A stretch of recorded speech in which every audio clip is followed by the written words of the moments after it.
प्रिय भक्तों, आप सभी का हमारे YouTube चैनल भक्ति एक साधना में स्वागत है। आज हम आपको इस वीडियो में माघ मास की दिव्य कथा शिव शंकर भगवान की कथा सुनाने जा रहे हैं। इस कथा को सुनने से सारे कष्ट दूर होंगे। बोलिए शिव शंकर भगवान की जय हो, माता पार्वती की जय हो। कथा प्रारंभ करते हैं। सत्यम शिवम सुंदरम, शिव ही सत्य है, शिव ही सुंदर है। सारी सृष्टि शिव के अंदर, शिव ही मोह है, शिव ही माया है। शिव को जपा तो शिव को पाया। ओम नमः शिवाय। जय भोलेनाथ। प्रिय भक्तों, आज आपका बड़ा सौभाग्य है जो आप आज शिव चर्चा की कथा को सुनने के लिए एकत्रित हुए हैं। भगवान शिव की कथा सुनने मात्र से मनुष्य के जन्म जन्मांतर के पाप और सारे कष्ट दूर हो जाते हैं। यह भगवान शिव की अत्यंत ही मंगलमय कथा है जिसका उल्लेख स्वयं शिव पुराण में मिलता है। कहा जाता है जो भी मनुष्य इस कथा को पूरी श्रद्धा से अंत तक सुन लेता है उसके घर में कभी भी दरिद्रता का वास नहीं रहता है। यह कथा इतनी प्रभावशाली है कि सुनने मात्र से मनुष्यों को रोगों से मुक्ति मिल जाती है। भगवान शिव की कथाओं का श्रवण करना अत्यधिक पुण्य फल प्रदान करता है।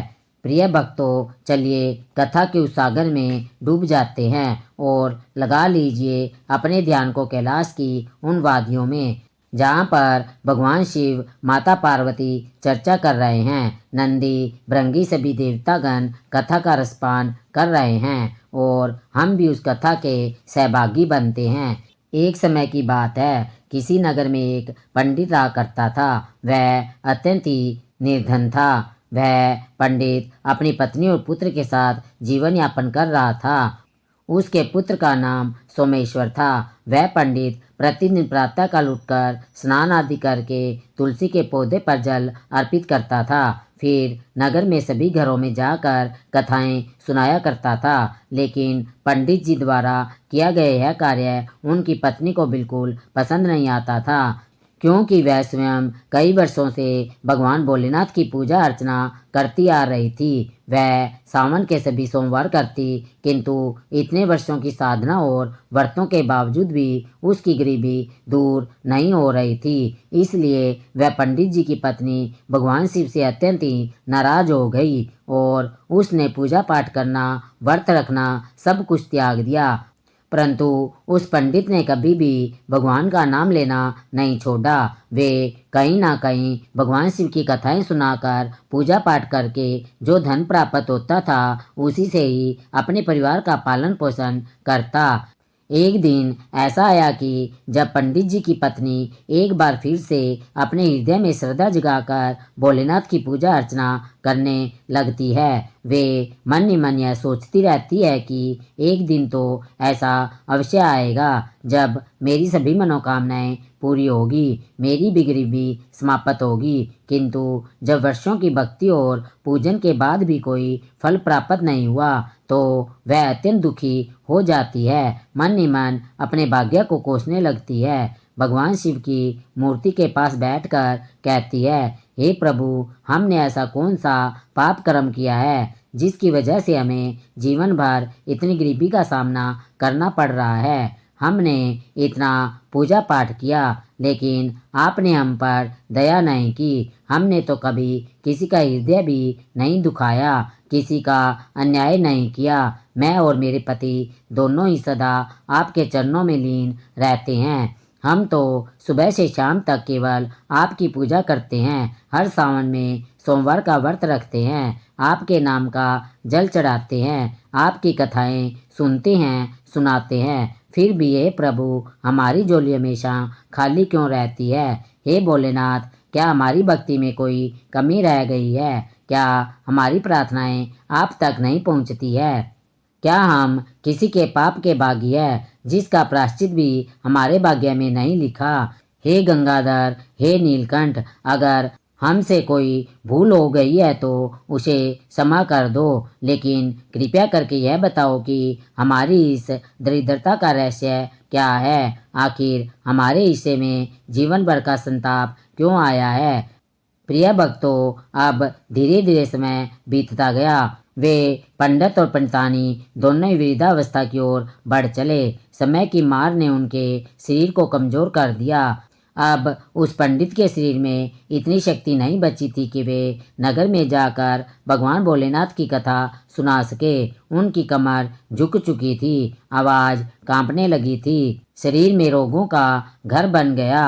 अब वह पंडित भी प्राय बीमार रहने लगा, कभी खांसी तो कभी बुखार। शरीर अब बहुत दुर्बल हो चुका था और इन सब से अधिक चिंता यह थी कि अब उसके घर का पालन पोषण करने वाला कोई नहीं बचा था। जो कुछ भी थोड़ी जमा पूंजी थी वह भी बीमारियों में खर्च हो गई थी। अब धीरे धीरे घर की हालत इतनी बिगड़ गई कि एक समय भोजन भी नहीं मिल पा रहा था। ना घर में अन्न था और ना कोई सहारा। ऐसी स्थिति में पंडित जी की पत्नी का तो धैर्य टूट गया। वह बहुत ही क्रोधित हो उठी। उसने क्रोध में आकर एक बार फिर भगवान भोलेनाथ की पूजा अर्चना को त्याग दिया। इस बार तो उसने अपने पति को डांटते हुए भी कह दिया कि बस अब बस करो, यह सब भगवान की रट लगाना। तुम्हारे इस भोलेनाथ ने हमें क्या दिया है? जब जवान थे तब भी भूखे रहे, अब बूढ़े हो गए हैं तो हालात बद से बदतर हो गई है। फिर क्या हमें यही फल मिला है इतने वर्षों की भक्ति का? लेकिन वह पंडित जो सच्चा शिव भक्त था वह अपने अंतिम समय तक भी भगवान भोलेनाथ की पूजा नहीं छोड़ता। उसका विश्वास अटल था। वह कहता, भोलेनाथ परीक्षा लेते हैं लेकिन अपने भक्तों को कभी त्यागते नहीं हैं। प्रिय भक्तों, तब वह क्रोध में तपती हुई पत्नी एक दिन अत्यंत कठोर स्वर में कह उठती है, हे नाथ, आखिर हम दोनों कब तक यूं ही भगवान भोलेनाथ की अर्चना करते रहेंगे? देखिए ना, हम दोनों अब बूढ़े हो चुके हैं। उम्र के इस पड़ाव पर आकर भी हमें कोई फल नहीं मिलता, कोई राहत नहीं मिली। मैंने तो जीवन का हर क्षण शिव की भक्ति में समर्पित कर दिया था, पर क्या मिला? हम तो दिन प्रतिदिन और गरीब होते जा रहे हैं। पहले तो लगता था सब ठीक हो जाएगा, कभी कभार कुछ मिल जाता था, अब तो दाने दाने के लिए तरसना पड़ रहा है। और तुम अभी भी भ्रम में हो कि भगवान शिव तुम्हारी सुनेंगे। हे नाथ, मैं ही मूर्ख थी जो एक बार उनकी पूजा पाठ छोड़ देने के बाद भी दोबारा से भक्ति करने लग गई। मैंने सभी सोमवार के व्रत किए, ना दिन देखा ना रात देखी, दिन भर जप तप में लीन रही। मैंने अपने शरीर को दुर्बल बना लिया। मैंने बेलपत्र चढ़ाए, जल अर्पित किया, मंत्रों का जाप किया, आंखों से आंसू बहाए, लेकिन शिव ने मेरी प्रार्थना नहीं सुनी। मैंने अपना सब कुछ भगवान शिव को अर्पित कर दिया, फिर भी उनके दरबार में मेरे लिए कुछ भी नहीं मिला। अब तुम्हें क्या लगता है कि तुम्हारा वह शिव कुछ देगा जो तुम रोज रोज शिवलिंग पर जल चढ़ाते हो? वही जल क्या कभी अमृत बनकर लौट आया? नहीं आया ना, क्योंकि हमारे जैसे गरीबों के लिए शायद शिव के पास भी कुछ नहीं है। लगता है यही गरीबी हमारा भाग्य है, यही नियति है और इसी में हमें तिल तिल मरना है।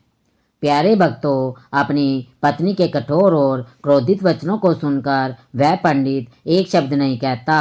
उसने अपने जीवन में सब कुछ खो दिया था, शरीर, बल, यौवन, संपत्ति, यहाँ तक कि कभी कभी आशा भी डगमगाने लगती। परंतु फिर भी उसने हृदय में भोलेनाथ के प्रति अगाध श्रद्धा थी। वह जानता था कि शिव की कृपा में विलंब हो सकता है, परंतु असत्य नहीं। उधर उसका पुत्र सोमेश्वर गुरुकुल में शिक्षा ग्रहण कर रहा था। वह कुछ ही समय में अपनी शिक्षा पूर्ण कर लेता है और विद्या प्राप्ति के बाद अपने घर लौट आता है। जब वह अपने वृद्ध माता पिता की अवस्था और उनके दुखों को देखता है तो उसका मन व्याकुल हो उठता है। उसने ना अपने भविष्य की सोची ना सपनों की। एक संकल्प लिया, अपने माता पिता की सेवा करना और सारी पीड़ा को हर लेना। वह पूरे समर्पण भाव से घर का समस्त बोझ अपने कंधों पर उठा लेता है। अब वह अपने पिता की तरह घर घर जाकर भोलेनाथ की कथाएं सुनाता, हर रोज शिव की महिमा का गुणगान करता और जो दक्षिणा मिलती उससे परिवार का पालन पोषण करता। ऐसे ही कई वर्ष बीत गए। अब सोमेश्वर की भक्ति, उसकी सेवा, त्याग धीरे धीरे नगर में प्रसिद्ध होने लगा। एक दिन की बात है जब सोमेश्वर उस नगर के प्रसिद्ध मंदिर में जाता है। वह मंदिर जहाँ भक्तों की कतारें लगी रहती थी, जहाँ हर सोमवार शिवलिंग पर गंगा जल और बेलपत्र चढ़ते, जहाँ भगवान शिव की अर्चना स्वयं देवगन भी करते थे, वहाँ पर विधि पूर्वक भगवान भोलेनाथ की पूजा करता और दीप प्रज्वलित करता। सभी भक्तों के समक्ष अपनी श्रद्धा से भरे स्वर में भगवान शिव की पावन कथा का श्रवण कराते हुए कहता, हे भक्तों, जो भी इस पावन कथा को श्रद्धा से सुनता है उसकी सभी मनोकामनाएं पूरी होती है। वह भक्त चाहे जितना भी दुखी हो, कितना भी विपत्तियों में पड़ा हो, यदि वह भोलेनाथ की कथा को सुनता है तो भगवान शिव उसकी पीड़ा को हर लेते हैं। सोमेश्वर जब यह वचन श्रद्धापूर्वक कहता तो उस समय उसी मंदिर में नगर का राजा भी उपस्थित होता है। वह राजा हर वर्ष सावन के प्रत्येक सोमवार को गुप्त रूप से मंदिर में आकर भगवान शिव का दर्शन और पूजन करता। उस दिन भी वह साधारण वस्त्रों में मंदिर आया हुआ था।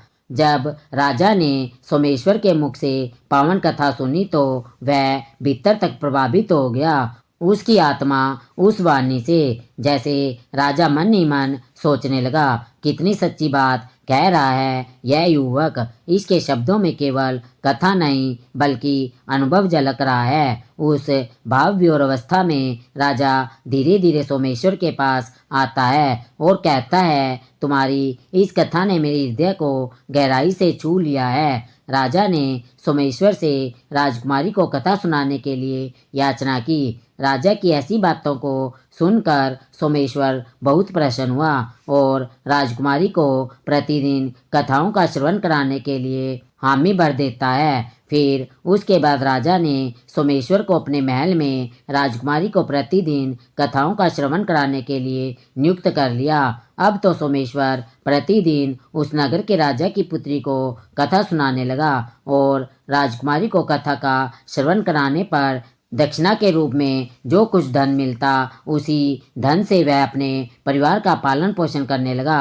किंतु सोमेश्वर की माता को यह बात अच्छी नहीं लगती। वे प्रसन्न भी नहीं रहती क्योंकि उन्हें अपने पुत्र के आने वाले भविष्य की चिंता थी। इसलिए वे प्रतिदिन इस बात को लेकर चिंतित रहती थी कि फिर एक दिन पंडित की पत्नी अपने पति से कहती है, मुझे अपने पुत्र के भविष्य की चिंता खाई जा रही है। हमारा जीवन तो कट गया, लेकिन हमारा पुत्र भी अब विवाह के योग्य हो गया है। उसका तो जीवन अभी शुरू हुआ है। हमारे जाने के बाद उसका क्या होगा? क्या उसे भी हमारी तरह कष्ट झेलने पड़ेंगे?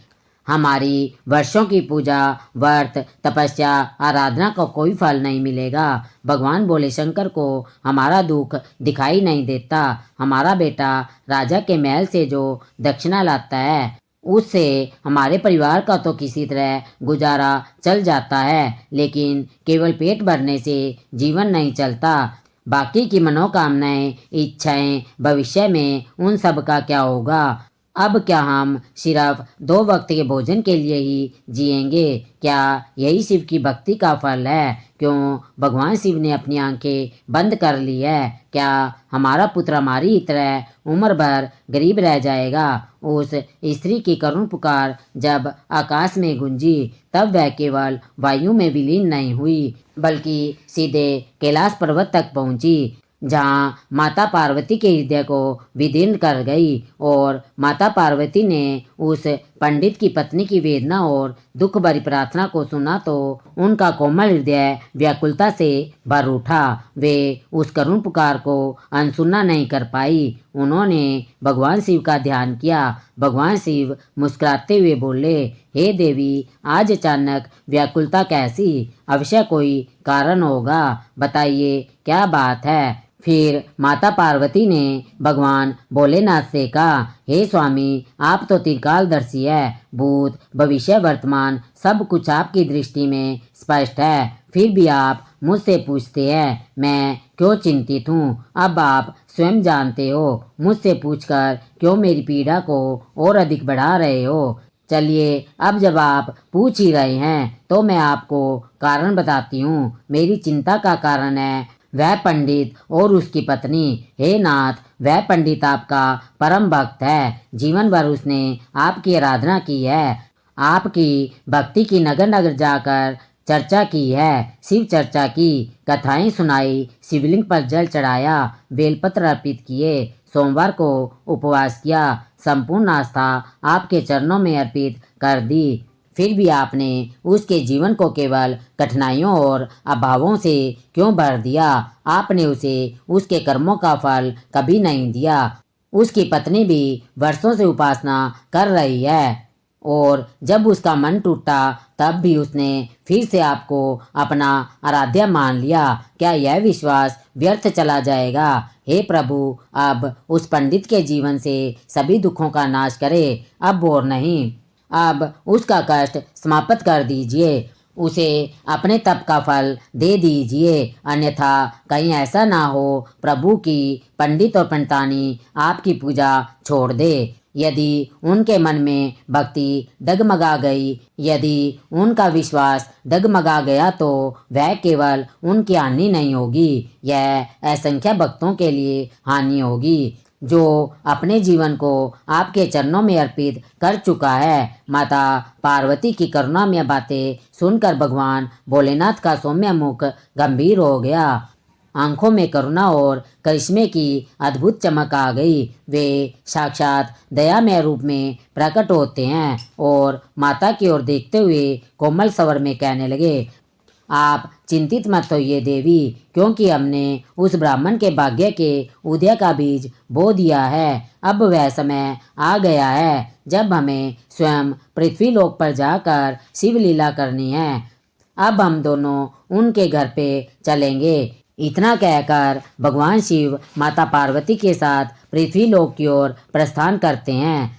आकाश मार्ग से उतरते हुए जब वे पृथ्वी पर पहुंचते हैं तो दोनों साधु और साध्वी का रूप धारण कर लेते हैं। जटा जूटदारी कमंडल, हाथ में रुद्राक्ष की माला, भस्म लपेटे हुए वेश को धारण करके वे पंडित जी के घर जा पहुंचते हैं और फिर अलख जगाते हैं। कहते हैं, अलख निरंजन, अलख निरंजन, घर में कोई है।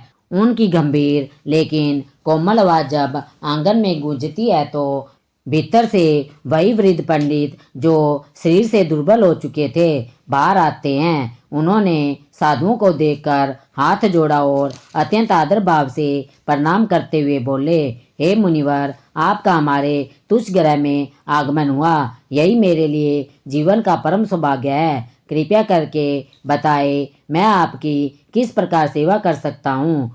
वृद्ध पंडित ने दोनों हाथ जोड़कर साधु रूपधारी भगवान भोलेनाथ के चरणों में प्रणाम करते हुए विनम्र स्वर में कहा।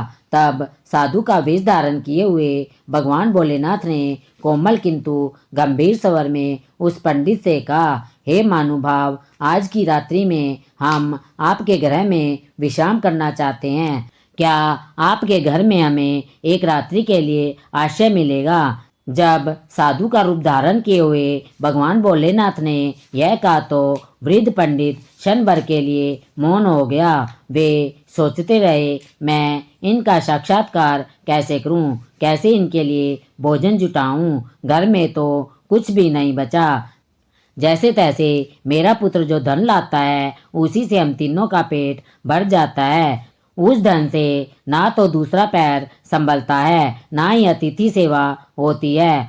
इतना सोचने के बाद उसने गहरी सांस ली और फिर नम्र स्वर में साधुओं से कहा, मुनिवर, मेरा पुत्र नगर के राजा की पुत्री को भगवान भोलेनाथ की कथाएं सुनाता है, शिव चर्चा करता है। उस सेवा के प्रतिफल में जो थोड़ी सी दक्षिणा प्राप्त होती है उसी से हमारा घर चलता है। अतः मैं पूरे हृदय से आपकी सेवा करना चाहता हूँ, किंतु मैं केवल एक समय के लिए भोजन का प्रबंध कर सकता हूँ। पंडित जी की विनम्रता और आंखों की करुणा सच्चाई देखकर साधु का रूप धारण किए हुए भगवान भोलेनाथ मुस्कुराए।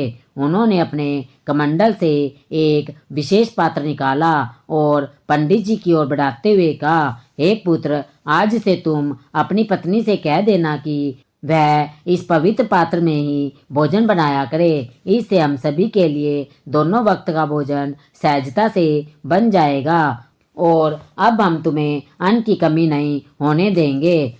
जैसे ही पंडित की पत्नी दिव्य पात्र में भोजन बनाने लगी तो सचमुच वही हुआ जिसकी कोई कल्पना नहीं कर सकता।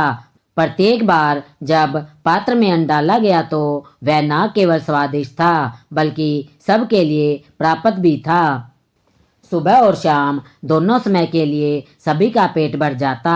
यह दृश्य देखकर पंडित और पंडितानी और उसका पुत्र सोमेश्वर तीनों हैरान रह गए। वे न केवल आश्चर्यचकित हुए बल्कि भीतर से भयभीत हो उठे। यह कौन साधु है? यह कोई सामान्य लीलाधारी तो नहीं, यह कोई दिव्य लीला है। यदि यह स्वयं कोई देव है। प्रिय भक्तों, भगवान शिव क्या बताते हैं कि अगली सुबह जब सोमेश्वर उठकर प्रतिदिन की भांति राजकुमारी को शिव चर्चा की कथा सुनाने निकल रहा था, तभी साधु वेशधारी भगवान भोलेनाथ ने उसे मार्ग में रोक लिया और प्रेम पूर्वक पूछा, हे पुत्र, तुम कहाँ जा रहे हो? सोमेश्वर ने श्रद्धा से हाथ जोड़कर उत्तर दिया, हे मुनिवर, मैं अब नगर के राजा की पुत्री को भगवान भोलेनाथ की शिव चर्चा की कथा सुनाने जा रहा हूँ। जैसे प्रतिदिन जाता हूँ। तब साधु रूपधारी भोलेनाथ ने हल्की मुस्कान के साथ कहा, हे पुत्र, आज जब तुम राजकुमारी को कथा सुनाओ तो एक बार अवश्य पूछना, वह प्रतिदिन इतनी श्रद्धा से भगवान भोलेनाथ की शिव चर्चा की कथा किस मनोकामना की पूर्ति के लिए सुनती है। आखिर ऐसा कौन सा भाव है जो उसे कथा के लिए खींच लेता है। सोमेश्वर ने श्रद्धा से सिर झुकाया।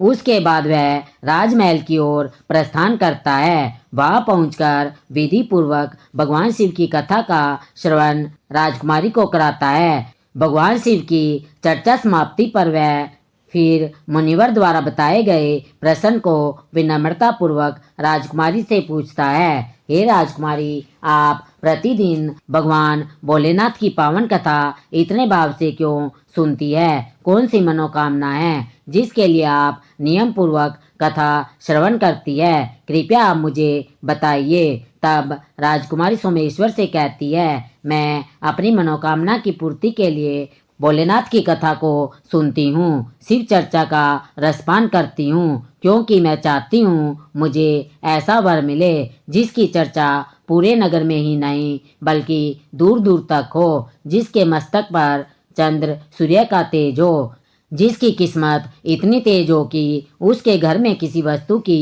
कमी ना रहे। वह बारात लेकर आए तो ऐसी भव्य अनुपम हो जो किसी ने ना देखी हो, ना किसी राजकुमारी की हो, ना किसी रानी की कभी ऐसी बारात आई हो। मैं अपने लिए ऐसा एक अनुपम वर चाहती हूँ और इसलिए मैं भगवान भोलेनाथ की शिव चर्चा की कथा को सुनती हूँ। राजकुमारी की यह बात सुनकर सोमेश्वर मौन हो गया। उसके मन में अनेक प्रकार के विचार उमड़ने लगे पर वह कुछ न कह सका। उसने आदरपूर्वक राजकुमारी को प्रणाम किया और वहां से धीरे धीरे घर लौट आया। घर पहुंचकर वह सीधा उस साधु रूपधारी भगवान भोलेनाथ के पास गया जो प्रतीक्षा कर रहे थे। सोमेश्वर ने उनका अभिवादन किया और राजकुमारी ने जो कुछ उससे कहा था वह विस्तार पूर्वक भोलेनाथ को बता दिया। सब कुछ सुनने के बाद भगवान भोलेनाथ सोमेश्वर की ओर देखते हुए कहते हैं, हे पुत्र, ठीक है, अब अगले दिन जब तुम राजकुमारी को शिव चर्चा का श्रवण कराने जाओ तो कह देना तुम्हें जैसा वर चाहिए वैसा वर सिर्फ मैं हूँ। फिर बिना कोई बात किए तुरंत वहां से वापस लौट आना।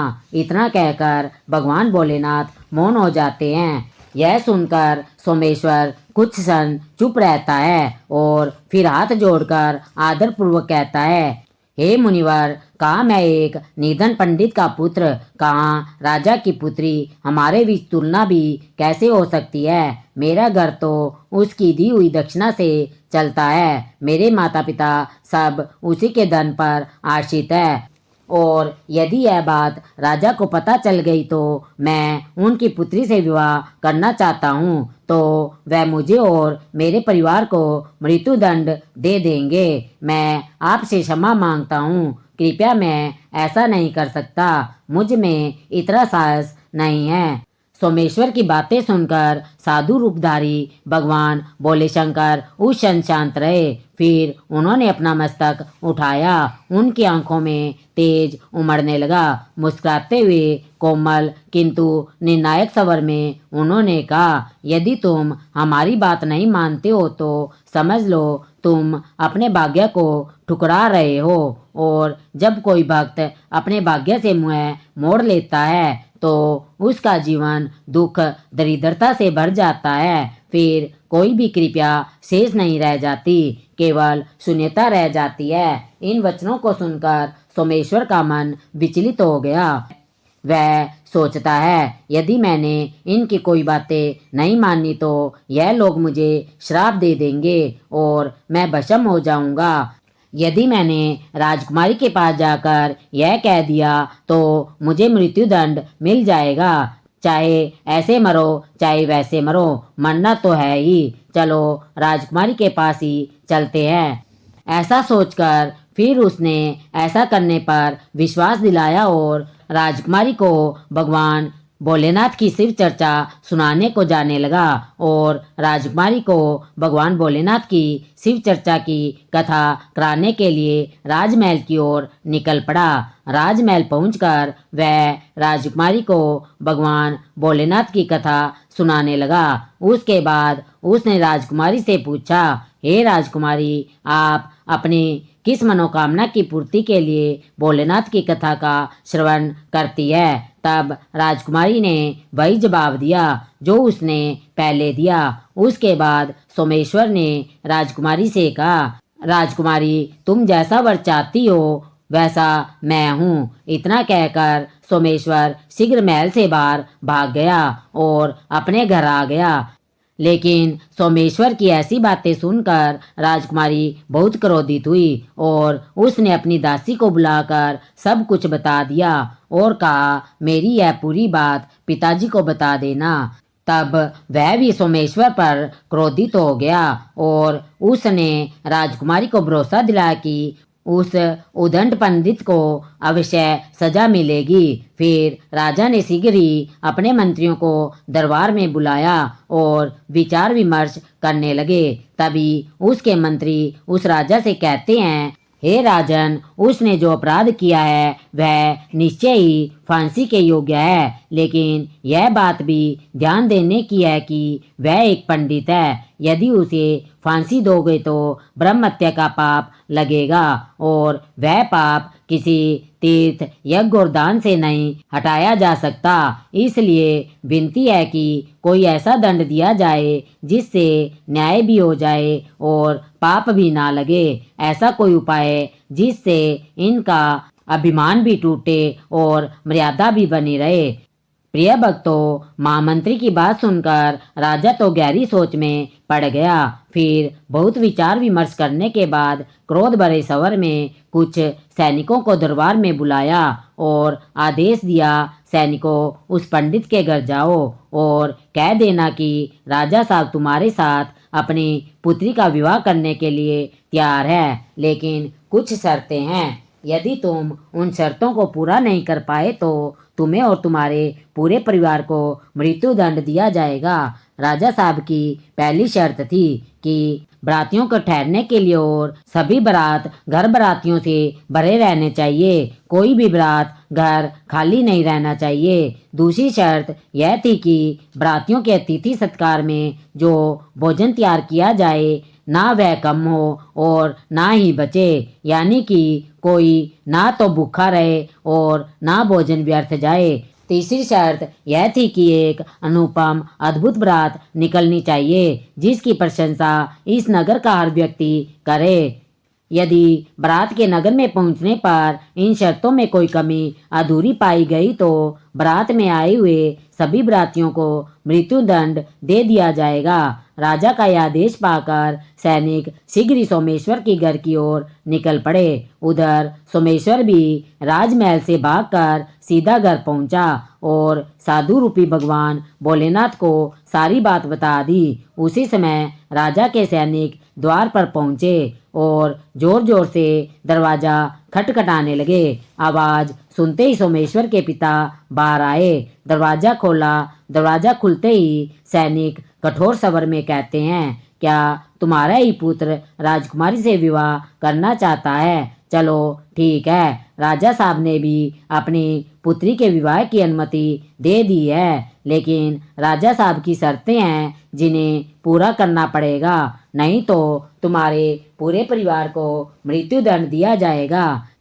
सैनिकों की बात सुनकर सोमेश्वर के पिता बहुत भयभीत हो गए और कहते हैं, सैनिकों, हमें राजा की किन शर्तों को पूरा करना है, उन शर्तों को हमें बताइए। तब राजा के सैनिक सोमेश्वर से कहते हैं, हे ब्राह्मण, राजा साहब की शर्त है। राजा की पहली शर्त यह है कि सभी बारातियों को ठहरने के लिए बारात घर बारातियों से भरे होने चाहिए। कोई भी बारात घर खाली नहीं रहना चाहिए।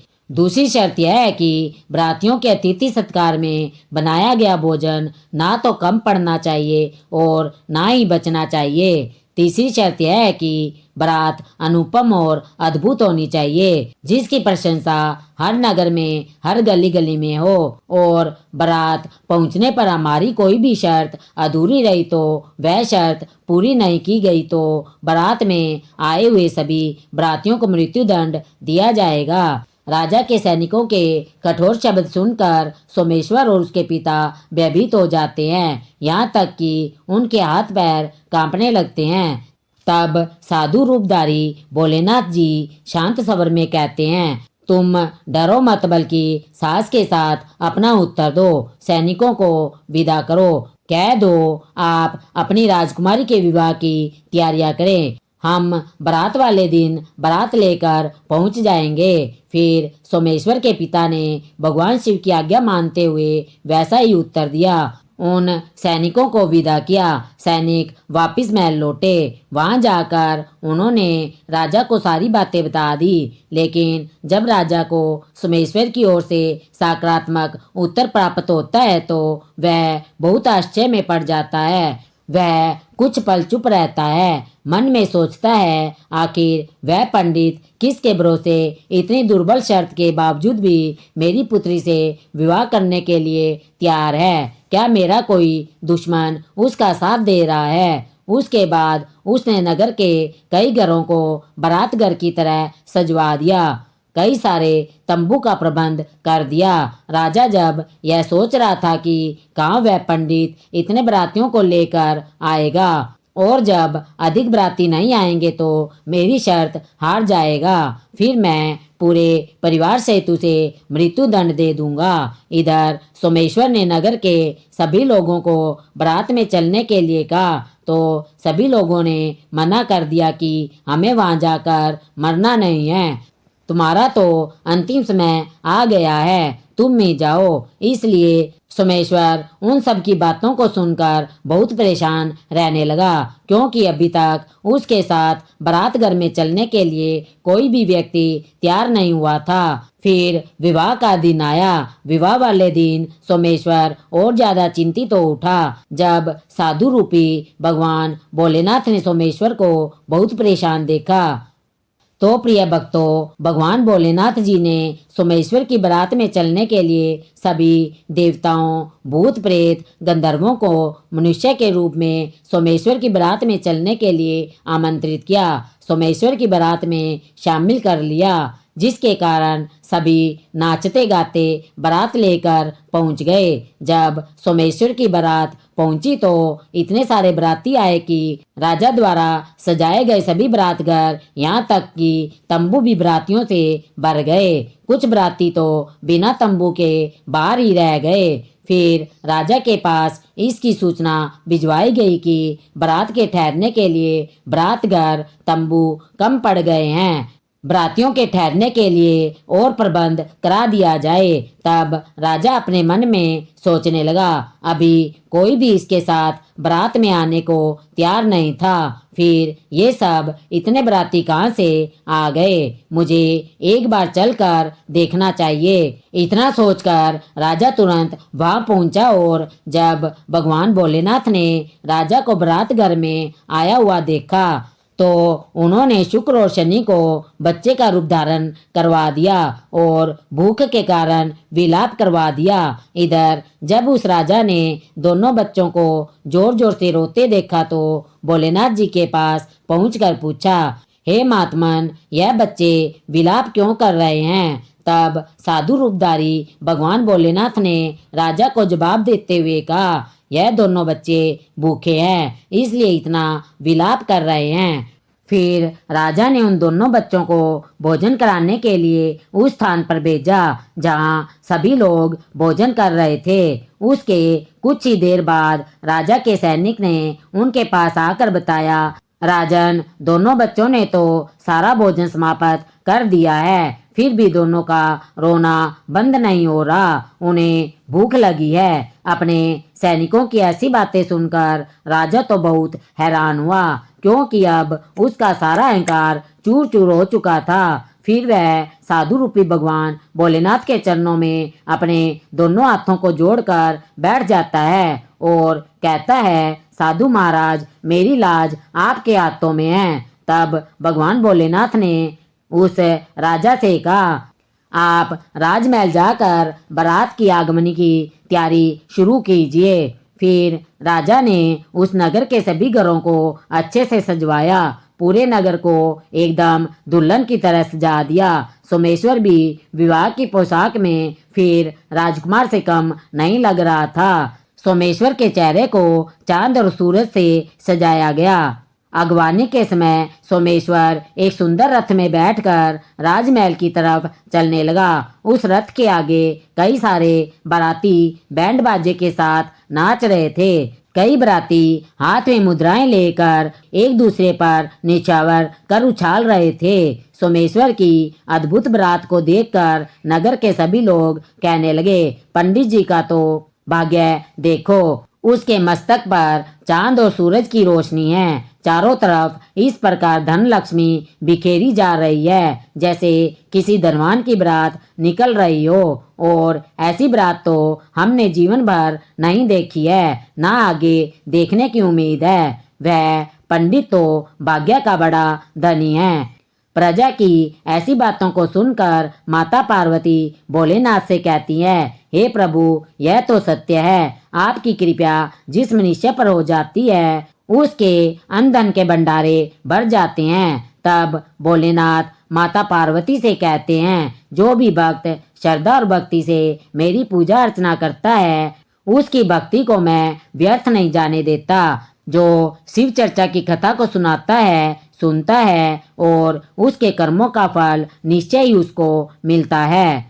जब तक उसके पूर्व जन्मों के पाप कर्म नष्ट नहीं हो जाते तब तक कष्ट अवश्य मिलता है, पर जैसे पुण्य कर्म जागृत होते हैं वैसे भाग्य के दरवाजे खुल जाते हैं। और उसी पुण्य फल के उदय से सोमेश्वर और राजा की पुत्री का विवाह निश्चित हुआ है।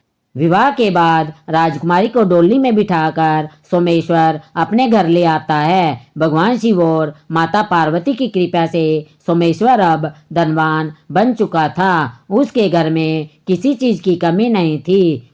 उसके बाद सोमेश्वर की माता ने भी फिर पूरी श्रद्धा और विश्वास के साथ भोलेनाथ की पूजा करनी शुरू कर दी। तो प्रिय भक्तों, यह शिव चर्चा का ही प्रभाव था कि सोमेश्वर इतना अमीर हो गया और उसके सभी दुख दर्द दूर हो गए। सोमेश्वर दिन रात भगवान भोलेनाथ की पूजा करता। ब्राह्मण ने इतने दुखों को सहन करने के बाद भी भगवान भोलेनाथ से अपनी श्रद्धा को नहीं तोड़ा। सच्चा भक्त वही है जो सुख और दुख में सिर्फ शिव नाम का ही स्मरण करे, शिव नाम का ही गुण गाए, शिव चर्चा को अपने जीवन का सार बनाए।